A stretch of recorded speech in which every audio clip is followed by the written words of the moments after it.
বিসমিল্লাহির রহমানির রহিম নাহমাদুহু ওয়া নুসাল্লি আলা রাসূলিহিল কারীম আম্মা বা'দ। এই ভিডিওতে আমরা এটা বোঝানোর চেষ্টা করব, দেখানোর চেষ্টা করব যে কীভাবে যাকাত হিসাব করতে হয় এবং আদায় করতে হয়। বিশেষ করে হিসাব কীভাবে করতে হয় সে বিষয়টা আমরা এখানে তুলে ধরার চেষ্টা করব। আশা করি আমাদের কাছে বিষয়টা স্পষ্ট হবে ইনশাআল্লাহ। শুরুতে যাকাত নিয়ে কিছু কথা বলি আমরা, যে যাকাত আমরা জানি ইসলামের 5টি মূল ভিত্তির একটি। রাসূলুল্লাহ সাল্লাল্লাহু আলাইহি সাল্লাম যে হাদিসে বলেছেন বুনিয়াল ইসলাম আলা খামসিন, ইসলাম 5টি ভিত্তির উপর প্রতিষ্ঠিত, সেখানে অন্যতম ছিল ইতা যাকাত, যাকাত আদায় করা। এবং আল কোরআন কারীমে আল্লাহ সুবহানাহু ওয়া তাআলা প্রায়শই আয়াতেই যেখানে আকিমুস সালার কথা বলেছেন, অর্থাৎ নামাজ কায়েম করতে বলেছেন, সেখানেই আতুজ যাকার কথা বলেছেন, যাকাত আদায় করার কথা বলেছেন। কাজেই এটা অত্যন্ত গুরুত্বপূর্ণ। এবং যাকাত না আদায় করার শাস্তি হিসেবে আল কোরআন কারীমে আল্লাহ সুবহানাহু ওয়া তাআলা বলেন, ওয়াল্লাযীনা ইয়াকনিজুনা আয-যাহাবা ওয়াল ফিদ্দা ওয়া লা ইউনফিকুনাহা ফী সাবিলিল্লাহ ফাবাশশিরহুম বিআযাবিন আলীম ইয়াওমা ইউহমা আলাইহা ফী নারি জাহান্নাম ফাতুকওয়া বিহা জিবাহুহুম ওয়া জুনুবুহুম ওয়া যুহুরুহুম হাযা মা কানাসতুম লিআনফুসিকুম ফাযুকু মা কুনতুম তাকনিসুন।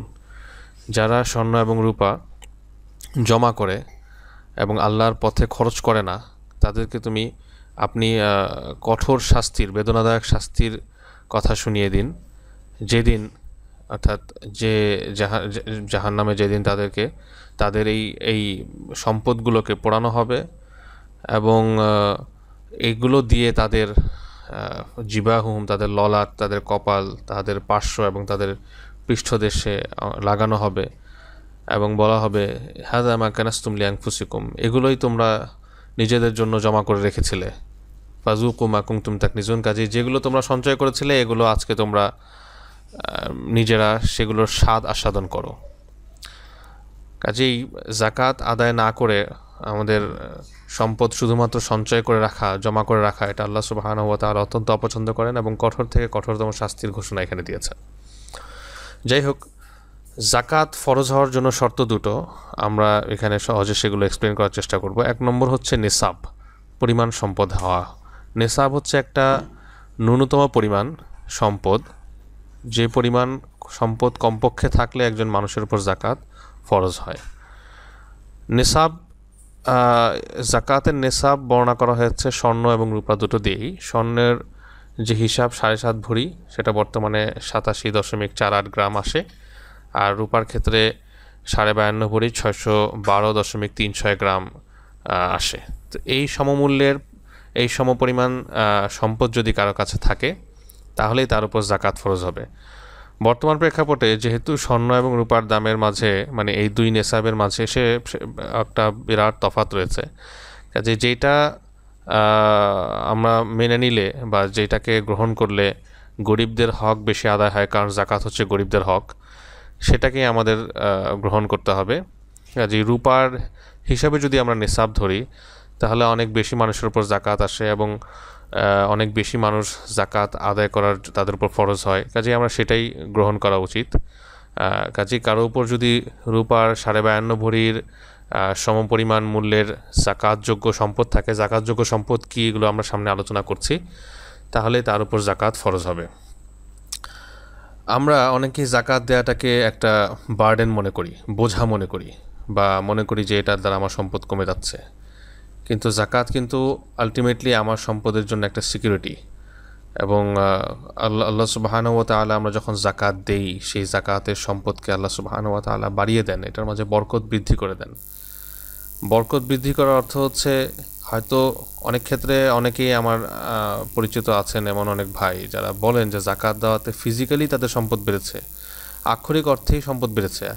আর অনেকের ক্ষেত্রে আক্ষরিক অর্থে হয়তো আমরা সম্পদের বৃদ্ধি দেখতে পাচ্ছি না, কিন্তু এই সম্পদের যে কার্যক্ষমতা, অর্থাৎ আমার কাছে হয়তো 1 কোটি টাকা আছে, কিন্তু আমি একটা হসপিটাল বিল পরিশোধ করতেই আমার 80 লক্ষ টাকা চলে গেল, তারপর আমি সুস্থ হচ্ছি না। অপরদিকে আরেকজনের কাছে আমরা দেখব যে 1 লক্ষ টাকা আছে, কিন্তু সে এর মধ্যেই সে সুস্থতার সাথে জীবনযাপন করছে। তো এই যে মানে আপনার আমাদের সম্পদের যে কার্যক্ষমতা, এটা কিন্তু আমরা জানি না আমাদের সম্পদ কোথায় হঠাৎ লেগে যাবে, বা আমরা আসলে আমাদের যত সম্পদই হোক না কেন আমরা কিন্তু নিজেকে সুরক্ষিত মনে করতে পারি না। এরকম কত ধনী পৃথিবীতে এসেছে এবং আমাদের চারপাশেই, সমাজের চারপাশে আছে যারা একসময় অনেক ধনী ছিল, বড় বড় ফ্যাক্টরি মিলের মালিক ছিল, কিন্তু এখন তারা অনেকটা ভিক্ষুক বলা চলে। আবার অনেক ভিক্ষুক বা দরিদ্র ছিল যারা এখন বড় বড় রিয়েল এস্টেট কোম্পানির মালিক। এরকম ভুরি ভুরি উদাহরণ কিন্তু আমাদের চারপাশেই আছে। কাজে আমরা কিন্তু জানি না আমরা আজকে যেই স্টেটে আছি সেই স্টেটে থাকবো কি না, এটা একমাত্র আল্লাহ সুবহানাহু ওয়া তাআলা জানেন। কাজে আমাদের জন্য কি উচিত নয় যে আমরা বরং আমাদের সম্পদের যেন একটা সিকিউরিটি থাকে সেই পথটাকেই অবলম্বন করব, যেটা আল্লাহ সুবহানাহু ওয়া তাআলা আমাদেরকে বলেছেন। যাই হোক, জাকাত শব্দের অর্থটার মাঝে কিন্তু পবিত্রতা এবং বেড়ে যাওয়া দুইটার অর্থই আছে। রিবা অর্থ কিন্তু বেড়ে যাওয়া, রিবা অর্থ বৃদ্ধি পাওয়া, রিবা বা ইন্টারেস্ট বা সুদ যেটাকে আমরা বলি। কিন্তু সুদের মাধ্যমে যে টাকা বাড়ে সেটা ফুলে ফেপে বেড়ে ওঠে, ফিজিক্যালি বাড়ে, কিন্তু সেটার বরকত বাড়ে না। পক্ষান্তরে জাকাতের মাধ্যমে যেটা বাড়ে সেটার বরকত বেড়ে যায়, যেটা একটু আগে আমরা বললাম। যাই হোক, আমরা এই স্লাইডে যেটা আলোচনা করতে যাচ্ছিলাম যে ন্যূনতম এই পরিমাণ সম্পদ কারো কাছে যদি থাকে তাহলে তার উপর জাকাত ফরজ হবে, এবং যারা জাকাত ফরজ হওয়াটা কোনো বার্ডেন না, বরং এটা একটা সৌভাগ্যের বিষয় যে ইসলামের 5টি স্তম্ভের কথা রাসূল সাল্লাল্লাহু আলাইহি ওয়াসাল্লাম বলেছেন। আমরা সালাতের কথা জানি, রোজার কথা জানি। সালাত এবং রোজা আমরা সবাই রাখতে পারি, পড়ি, আদায় করি, কিন্তু জাকাত আমরা কয়জনে আমাদের ভাগ্যে জোটে? আর হজ তো অনেকের ভাগ্যেই জোটে না। কারো ভাগ্যে যদি সবগুলো জোটে, কেউ যদি সবগুলো স্তম্ভ তার আদায় করার সুযোগ হয়, তাহলে তো সে সবচেয়ে বেশি সৌভাগ্যবান মনে করা উচিত নিজেকে।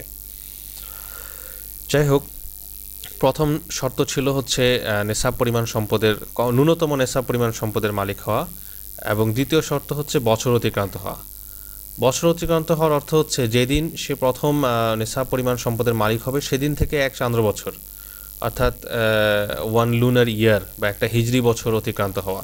যেমন কেউ পয়লা রমজানে জাকাতের মালিক, এই নেশাব পরিমাণ সম্পদের মালিক হয়েছে জীবনের প্রথম, তাহলে এরপর থেকে তার জাকাত ক্যালেন্ডার, জাকাত ইয়ার কাউন্ট হবে এই 1 রমজান থেকে পরবর্তী 1 রমজান পর্যন্ত। আমরা এটাকে অনেকটা অ্যাকাউন্টিং ইয়ারের মতো মনে করতে পারি, হিসাবের বছর। যেমন আমাদের দেশে আমরা জানি যে আমাদের ব্যবসায়ী ভাইয়েরা অনেকে হালখাতা, নতুন হালখাতা খুলেন পয়লা বৈশাখে, আবার অনেকে পয়লা জুন থেকে বা পয়লা জুলাই থেকে, হ্যাঁ, আবার অনেকে হয়তো পয়লা জানুয়ারি থেকে। এই যে একটা বছরকে তারা তাদের হিসাবের সুবিধার জন্য ঠিক করেন, তো সেরকম জাকাতেরও একটা বছর আছে। তো বছর অতিক্রান্ত হওয়ার অর্থ হচ্ছে আমরা বছরের, মানে যেদিন প্রথম আমরা জাকাতের নেশাব পরিমাণ সম্পদের মালিক হব সেদিন থেকে 1 বছর পরে আমরা দেখব, ঠিক পরবর্তী 1 বছর পরে, যে আমার নেশাব পরিমাণ সম্পদ, ন্যূনতম নেশাব পরিমাণ সম্পদ আছে কিনা। যদি থেকে থাকে তাহলে আমার সেদিন হিসাবের তারিখে আমার সমুদয় যে সকল জাকাতযোগ্য সম্পদ আছে যা আমরা সামনে আলোচনা করছি সেগুলোকে হিসাব করে আমাকে জাকাত আদায় করতে হবে। এবং অনেকে মনে করেন যে নেশাব বছরে 1 অতিক্রান্ত হওয়ার অর্থ হচ্ছে প্রত্যেকটা সম্পদের উপর ইন্ডিভিজুয়ালি 1 বছর অতিক্রান্ত হওয়া। বিষয়টা এমন নয়, যেমনটা একটু আগে আমরা বললাম। বরং নেশাব আমার হয়তো একটার মধ্যে অতিক্রান্ত হয়েছে, একটাতে অতিক্রান্ত হয়নি, কিন্তু বছর শেষে যখন আমরা হিসাব করছি, যেমন এই যে আমি এই গ্রাফটাতে যেটা দেখানোর চেষ্টা করছি, ধরুন আমরা ধরে নেই যে 1 লক্ষ টাকা হচ্ছে নেশাব পরিমাণ সম্পদ। তো 1 লক্ষ টাকা একজনের কাছে জানুয়ারিতে ছিল, সেটা এপ্রিলে গিয়ে 20,000 টাকা হয়ে গেছে, জুলাইতে 50, অক্টোবরে 30,000, ডিসেম্বরে গিয়ে আবার 1 লক্ষ টাকা হয়ে গেছে। অর্থাৎ জানুয়ারিতে যখন তার জাকাত হিসাবের তারিখ, তখন ঠিকই কিন্তু আবার সে নেশাব পরিমাণ সম্পদ তার অটুট থেকেছে। কাজেই তাকে পুরো টাকাটার উপর জাকাত হিসাব করতে হবে। যত টাকা তার কাছে থাকবে, যত সম্পদ থাকবে, জাকাতযোগ্য সম্পদ থাকবে, পুরো সম্পদের উপরই তাকে জাকাত হিসাব করতে হবে। মাঝে যে কম বেশি হলো সেটার ধর্তব্য হবে না। একইভাবে আমরা হয়তো কোনো সম্পদ এই ফেব্রুয়ারি এই জায়গাটায় গিয়ে কোনো একটা সম্পদ নতুন এসেছে, কোনো সম্পদ এখানে এসেছে, কোনো সম্পদ এখানে এসেছে, কোনো সম্পদ এই সময় এসেছে, এমনকি কোনো সম্পদ এই সময় এসেছে। এই প্রত্যেকটা সম্পদকেই কিন্তু আমরা যখন পরবর্তী জাকাতের তারিখে আমরা যখন হিসাব করব জাকাত, তখন সেদিন আমরা আমার মালিকানায় যত জাকাতযোগ্য সম্পদ আছে সবগুলোকে হিসাব করব। হয়তো কোনো একটা সম্পদের ক্ষেত্রে 1 বছর হয়নি, সেটাকেও হিসাব করব। আবার কোনো একটা সম্পদের ক্ষেত্রে মাত্র 1 দিন 1 মাস হয়েছে, সেটাকেও হিসাব করব। কারণ নেশাবের শর্ত আমাদেরকে দেওয়া হয়েছে শুধুমাত্র আমাদের সম্পদটাকে আমাদের মাঝে স্টেবল কিনা এটা যাচাই করার জন্য। অর্থাৎ একটা মানুষের কাছে হয়তো হঠাৎ করে মানে আপনার নেশাব পরিমাণ সম্পদ চলে আসতে পারে, 1 লক্ষ টাকা চলে আসতে পারে, পরের দিন নাই। সে কিন্তু তাহলে আমরা বলবো যে তার কাছে সম্পদটা স্টেবল না। সে আসলে ধনী বলতে যাকে বুঝায়, হ্যাঁ, ক্যাপেবল বা যোগ্য, মানে বলতে যাকে বুঝায়, সামর্থ্যবান যাকে বুঝায়, সে সেরকম ব্যক্তি না। পক্ষান্তরে এক ব্যক্তির কাছে বছরের শুরুতেও সেই পরিমাণ ছিল এবং চড়াই উতরাই পার হয়ে বছরের শেষে গিয়েও সেই সম্পদ আছে। তার মানে হচ্ছে এই লোকটা স্টেবল, এই লোকটার সম্পদ স্টেবল। কাজে এই লোকের উপর আরেকজন দরিদ্রের ভরণ পোষণের হক আল্লাহ সুবহানাহু ওয়া তাআলা দিয়ে দিয়েছেন। আশা করি বিষয়টা আমাদের কাছে ক্লিয়ার হয়েছে। যেটা বলতে চাচ্ছিলাম যে অনেকেই মনে করেন ইন্ডিভিজুয়ালি আলাদা আলাদাভাবে প্রত্যেকটা সম্পদের 1 বছর হওয়া লাগবে, এরকমটা কোনো প্রয়োজন নেই। বরং প্রথম যেদিন আমরা জাকাতের নেশাব পরিমাণ সম্পদের মালিক হব, সেখান থেকে আমার তারিখ শুরু হয়ে যাবে। আরেকটা বিষয় বলতে চাচ্ছি, অনেকেই শুধুমাত্র রমজানে জাকাত দেন। বিষয়টা এমন না, রমজানে জাকাত হিসাব করেন, বিষয়টা এমন না হয়। হ্যাঁ, কেউ যদি ভুলে যান যে জীবনে কখন, আমাদের ক্ষেত্রে এমনটা হয় যে আমাদের সমাজে আমরা অনেকেই একসময় হয়তো জাকাত আদায় করতাম না, হঠাৎ নতুন করে জাকাত আদায় করছি, যার কারণে প্রথম কবে আমরা নিসাব পরিমাণ সম্পদের মালিক হয়েছি সেটা আমার মনে নেই। সেক্ষেত্রে আমরা রমজানকে একটা টাইম হিসেবে ধরতে পারি, যেহেতু রমজানে যে কোনো আমলের সব অনেক বেশি বৃদ্ধি পায়, জাকাত এবং সাদাকাতের স্বাভাবিকভাবে তাদের এগুলোর সব অনেক বেশি। কাজেই আমরা সেক্ষেত্রে রমজানকে একটা সময় হিসেবে আপনার তারিখ হিসেবে রমজানের 1 তারিখ, 2 তারিখ বা 5 তারিখ আমরা ধরতে পারি। কিন্তু এমনিতে নিয়ম হচ্ছে আমরা যেদিন নেশাব পরিমাণ সম্পদের মালিক হব প্রথম, সেখান থেকে প্রতি 1 বছর পরপর, এক হিজরি বছর পরপর, এক হিজরি বছর হয় 360 দিনে, যেখানে এক ইংরেজি বছর হয় 365 দিনে। এটা আমাদের মাথায় রাখতে হবে, এক হিজরি বছর পরপর আমাদেরকে জাকাত হিসাব করতে হবে। যাই হোক, তো আমরা দুটো শর্তের কথা বললাম। এক হচ্ছে ন্যূনতম নেশাব পরিমাণ সম্পদের মালিক হয়, এবং দুই হচ্ছে প্রথম যেদিন নেশাবের মালিক হচ্ছে সেখান থেকে 1 বছর অতিক্রান্ত হওয়া। আচ্ছা, আরেকটা বিষয় এখানে উল্লেখ করি। আমরা একটু আগে যেই গ্রাফটা দেখছিলাম, যে ধরুন আমরা দেখলাম যে 1 লক্ষ টাকা ছিল, 20, 50, 30 হয়ে এখানে আর 1 লক্ষ নেই, বছর শেষে তার গিয়ে 70 হয়ে গিয়েছে, অথচ 1 লক্ষ হচ্ছে নেশাব। আমরা ধরে নিচ্ছি 1 লক্ষ নেশাব পরিমাণ সম্পদের মূল্য হচ্ছে 1 লক্ষ টাকা। সেক্ষেত্রে বছর শেষে যখন তার কাছে নেশাব নেই, তখন কিন্তু আমরা এই 1 লক্ষ টাকার থেকে যে 1 বছর হিসাব করছিলাম সেটা আর এখন বাকি থাকবে না। এরপর যেদিন আবার নতুন করে সে 1 লক্ষ টাকার, অর্থাৎ ন্যূনতম নেশাব পরিমাণ সম্পদের মালিক হবে, সেদিন থেকে কিন্তু আমরা আবার নতুন করে তার 1 বছর কাউন্ট করব। অর্থাৎ কোনো কারণে যদি নেশাব ছুটে যায়, 1 বছর পরে দেখা গেল যে নেশাব পরিমাণ সম্পদ নেই, তখন আবার নতুন করে নেশাব শুরু করতে হবে।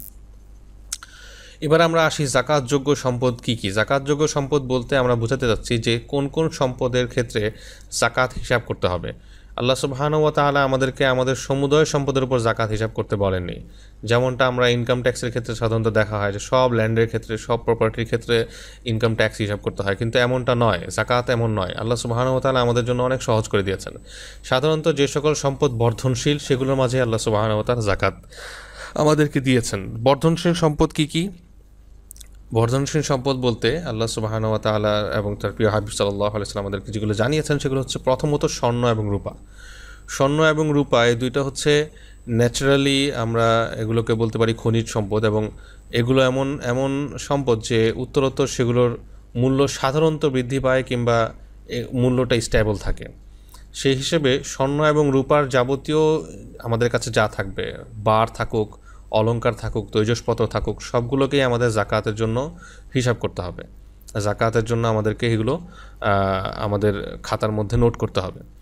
এবং স্বর্ণ এবং রূপার স্থলাভিষিক্ত হিসেবে যেহেতু তারা টাকা এসেছে, টাকা পয়সা এসেছে, কাজেই নগদ যত টাকা পয়সা আছে, এবং শুধু নগদ না, নগদের মতো যেগুলো, যেমন কারো কাছে বন্ড আছে অথবা ঋণপত্র আছে, বন্ড এবং ঋণপত্র এগুলো জায়েজ কিনা?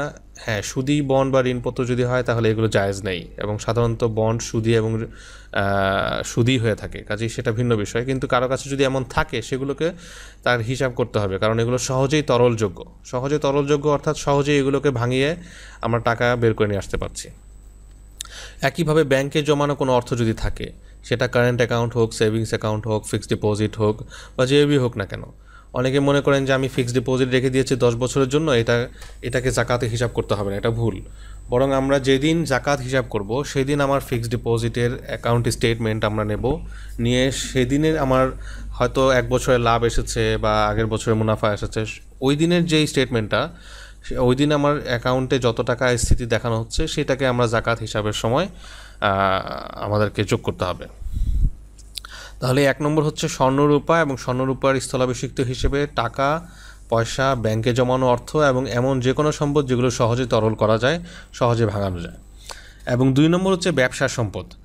ব্যবসার সম্পদ বলতে হয়তো ব্যবসার সম্পদ কি, এটার অনেক ডেফিনেশন আছে, অনেক সংজ্ঞা আছে, কিন্তু জাকাতের ক্ষেত্রে আমরা ব্যবসার সম্পদ বলতে যা বোঝাচ্ছি আমি এখানে একটি গ্রাফের মাধ্যমে, চার্টের মাধ্যমে বোঝানোর চেষ্টা করেছি যে আমরা এটা নির্ভর করবে সম্পদটা ক্রয় করার সময় আমরা কী ধরনের নিয়ত করেছিলাম।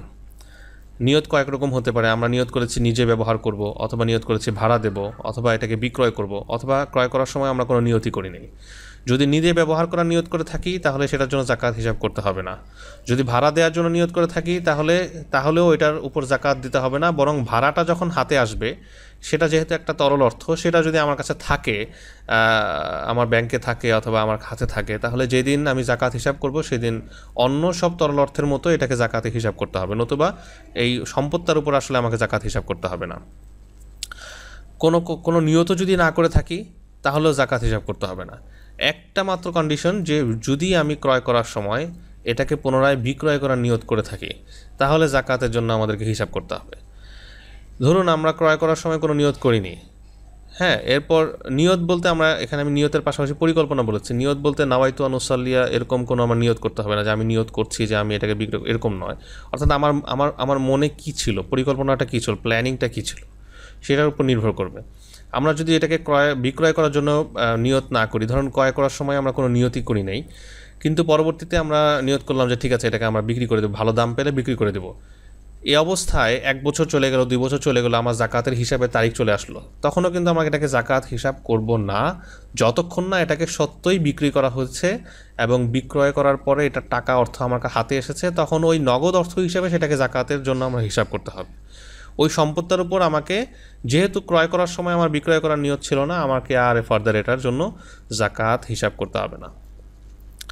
কাজেই যেহেতু নিয়তকে আমরা প্ল্যান বা পরিকল্পনা বললাম, কাজেই আমরা এখানে একটা জিনিসটা এই বিষয়টা আমাদের মাথায় রেখে নেই যে অনেকে হয়তো এটা মনে করতে পারেন যে ঠিক আছে আমি ক্রয় করার সময় যদিও আমার প্ল্যান হচ্ছে বিক্রি করব, কিন্তু আমি নাওয়াইতু আন বা এরকম কিছু শব্দ দিয়ে বলে দিলাম যে না, আমি বিক্রয় করার জন্য ক্রয় করছি না, নিজে ব্যবহার করার জন্য ক্রয় করছি, এটা আসলে কোনো কাজে আসবে না। জাকাত হিসাব করতে হবে, কারণ আমার মনে যেটা সেটাই আসলে নিয়ত, আমার প্ল্যান যেটা সেটাই আসলে নিয়ত। কাজে এই মূলনীতির আলোকে যে ক্রয় করার সময় বিক্রয়ের নিয়ত করা, শুধুমাত্র ওই সম্পদে জাকাত আসবে যেগুলো ক্রয় করার সময় বিক্রয়ের নিয়ত করা হয়েছে। এই মূলনীতির আলোকে আমরা এখন এই স্লাইডে দেখছি যে কিছু সম্পদ নিয়ে আমরা আলোচনা করি। যেমন ধরুন জমি, প্রপার্টি, প্লট, ফ্ল্যাট ইত্যাদি।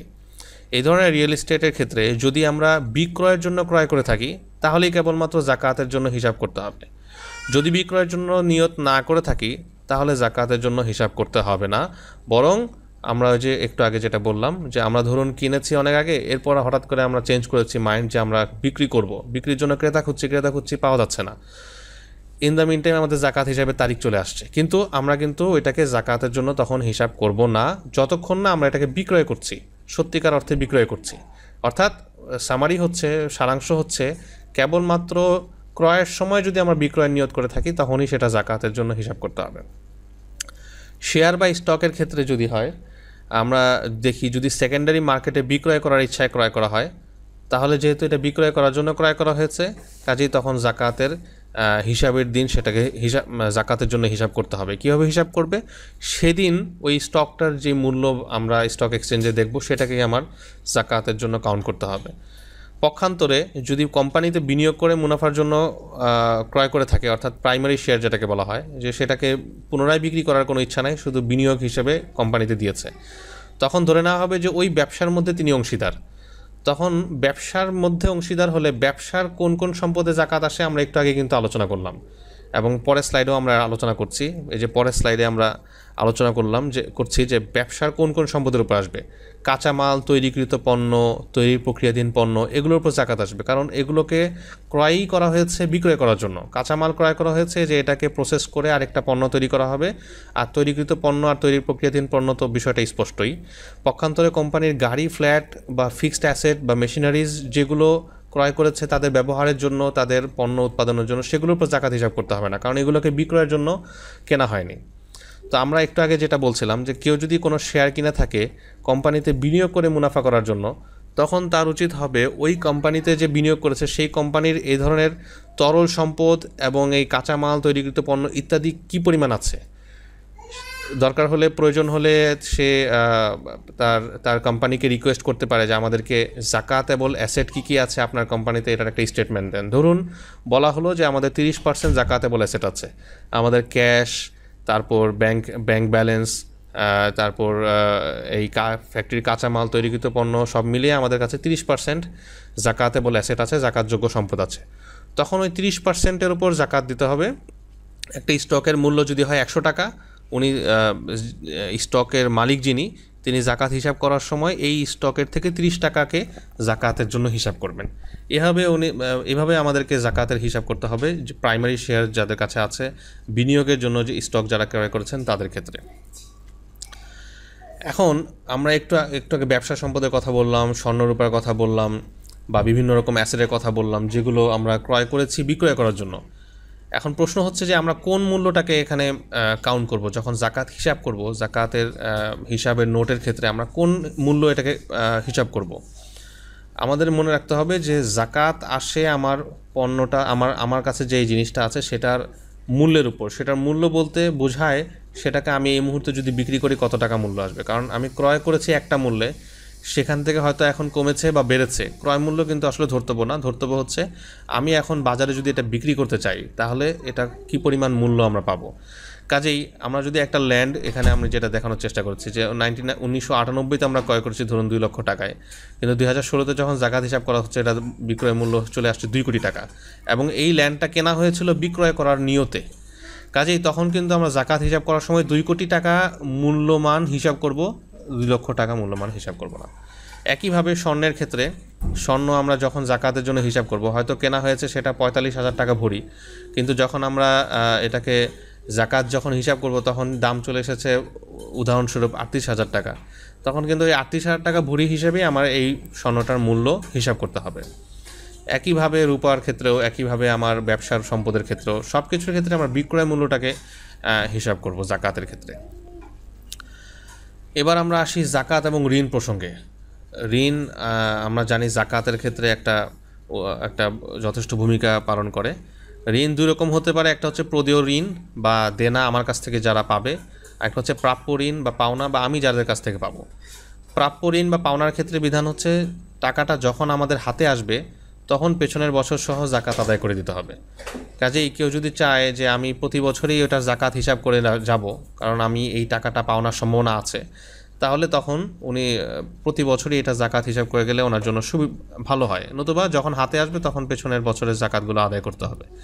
আর যদি কোনো টাকা এমন হয় যে কাউকে ঋণ দেওয়া হয়েছে আর পাওয়ার কোনো সম্ভাবনাই নেই, তাহলে সেটা জাকাতের জন্য হিসাব করতে হবে না। পক্ষান্তরে প্রদেয় ঋণ বা দেনা যদি হয়, সেটা প্রথমত 2 প্রকার। আমরা দেখব যে এটাকে একবারে পরিশোধ করতে হবে না কিস্তিতে পরিশোধ করতে হবে। যদি একবারে পরিশোধ করতে হয় তাহলে সাধারণত নিয়ম হচ্ছে যে আমরা পুরোটাই জাকাত হিসাবের ক্ষেত্রে বাদ দিয়ে দেব।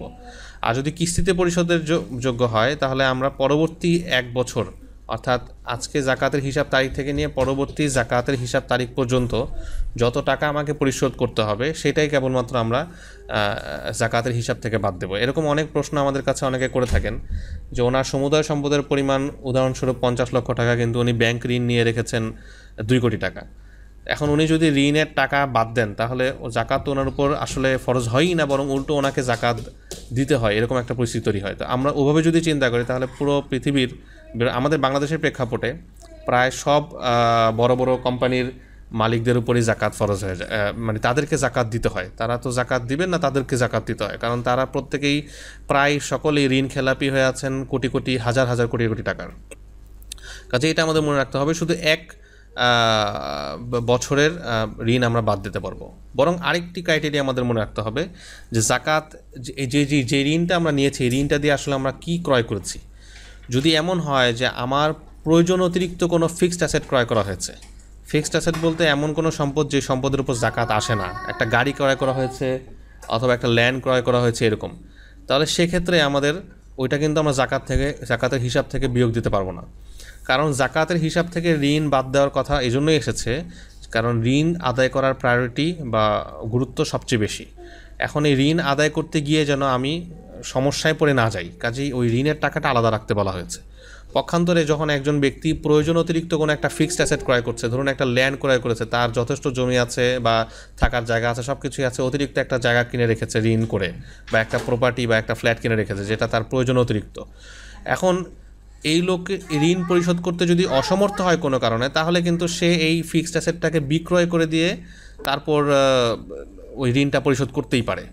কাজেই তার এই ফিক্সড অ্যাসেটের এগেইনস্টে যাবে ঋণটা, তাকে নতুন করে জাকাতের হিসাব থেকে ঋণ বাদ দিতে পারবে না সে। এটা এওফির সিদ্ধান্ত এবং আন্তর্জাতিক ফিক একাডেমিগুলোর সিদ্ধান্ত এটা।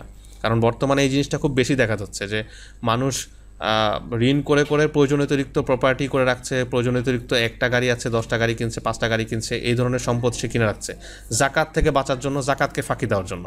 কাজে এটা খুব ইম্পর্ট্যান্ট পয়েন্ট আমাদের মাথায় রাখতে হবে। প্রয়োজন অতিরিক্ত কোনো ফিক্সড অ্যাসেট যদি ক্রয় করে থাকে ঋণ দিয়ে, সেই ঋণ কিন্তু আমরা জাকাতের হিসাব থেকে বিদ্যুৎ দেব না। সর্বশেষ এবার আমরা যখন সব জাকাতযোগ্য সম্পদ আমাদের আসলো, আমাদের প্রথম কিভাবে হিসাব করব, আমাদের সব জাকাতযোগ্য সম্পদকে আমরা একের পর এক লিস্ট করব। ধরুন আমরা যদি এক্সেল শিটে করি, তাহলে এক একটা রোতে আমরা এক একটা সম্পদের নাম নিয়ে আসবো এবং পাশাপাশি সেটার দাম লিখবো। একটা এক্সেল শিট মেনটেন করলে খুব সহজ হয়, কিংবা একটা নোট খাতা। অনেকে জাকাতের প্রপার হিসাব করেন না, প্রতি বছর শুধুমাত্র শাড়ি অনুমানের উপর কিনে দিয়ে দেন, লুঙ্গি কিনে দিয়ে দেন। এভাবে আসলে জাকাত আদায় হয় না, কারণ আমরা অনুমান নির্ভর করে জাকাত দিচ্ছি। অথচ জাকাতের জন্য আল্লাহ রসুল সাল্লাল্লাহু আলাইহি ওয়াসাল্লাম আমাদেরকে সুনির্দিষ্ট হিসাব বলেছেন। সেই হিসাব যদি আমরা মেনটেন না করি, তাহলে কিন্তু আমরা তার হুকুমের অবাধ্য হচ্ছে, শরীয়তের হুকুম অমান্য করছি। কাজেই আমাদেরকে প্রপার হিসাব করার জন্য অবশ্যই একটা নোটবুক রাখতে হবে, অথবা একটা খাতা, অথবা মাইক্রোসফট এক্সেলে বা অনলাইনে যে কোনো জায়গায় আমাদের একটা প্রপার হিসাব রাখতে হবে। হয়তো প্রত্যেক বছর যেটা আমরা করব, আগের বছরের হিসাব থেকে হয়তো কমাবো বা বাড়াবো, এটা আমাদের জন্য সুবিধা হবে। তো যেটা বলছিলাম যে আমাদের জাকাতযোগ্য যত সম্পদ আছে, স্বর্ণ, রূপা, প্রত্যেকটাকে টাকার অঙ্কে আমরা এখানে উল্লেখ করব। হয়তো কোনোটা 18 ক্যারেট আছে, কোনোটা 20 ক্যারেট আছে, কোনটার বিক্রয় মূল্য কত, সেই হিসেবে কত ভরি আছে, সব ওভাবে হিসেব করে আমরা প্রত্যেকটা টাকার অঙ্কে বিরাট একটা নোট করব, এখানে উল্লেখ করব। এরপর সেখান থেকে আমরা প্রদেয় ঋণ যেগুলো আমরা আমাদের দেনা মানুষ আমাদের কাছ থেকে পাবে, সেগুলোর মধ্যে যেগুলো নগদ অর্থাৎ ইমিডিয়েটলি দিতে হবে এবং পরবর্তী 1 বছরের কিস্তিতে যেগুলো দিতে হবে, সেগুলো আমরা বাদ দেব। বাদ দেওয়ার পরে আমাদের কাছে যেই সম্পদটা থাকবে, সেই সম্পদটাকে আমরা বলবো মোট জাকাতযোগ্য সম্পদ, অর্থাৎ এই সম্পদটার উপরে জাকাত আসবে। আর জাকাতের পরিমাণ হচ্ছে 2.5%। কাজেই ওই সম্পদটাকে যদি আমরা 2.5% দিয়ে গুণ দেই, তাহলে আমাদের মোট জাকাতের যে পরিমাণ সেটা চলে আসবে। এবং জাকাত আদায় করার ক্ষেত্রে আমাদের মনে রাখতে হবে, আমরা কিন্তু একবারে জাকাত আদায় করার আমাদের উপর জরুরি না, আমরা এটা ভেঙে ভেঙে দিতে পারি। অনেকে জাকাত হিসাব করার পরে যখন দেখেন যে এত টাকা জাকাত চলে আসছে, তখন এটাকে অনেক বার্ডেন মনে করেন, কিন্তু এটা কোনো সমস্যা না। আমরা জাকাত ভেঙে ভেঙে দিতে পারি, পুরো বছর জুড়ে দিতে পারি। অনেক সময় দেখা যাচ্ছে যে আমি যখন জাকাত হিসাব করছি, ঠিক ওই মুহূর্তে আমার সামনে বা আমার কাছে আমার পরিচিত বা আমার জানার মধ্যে কোনো আপনার প্রয়োজনীয় বা নিডি কোনো লোক নেই, যা দরিদ্র কোনো মানুষ নেই।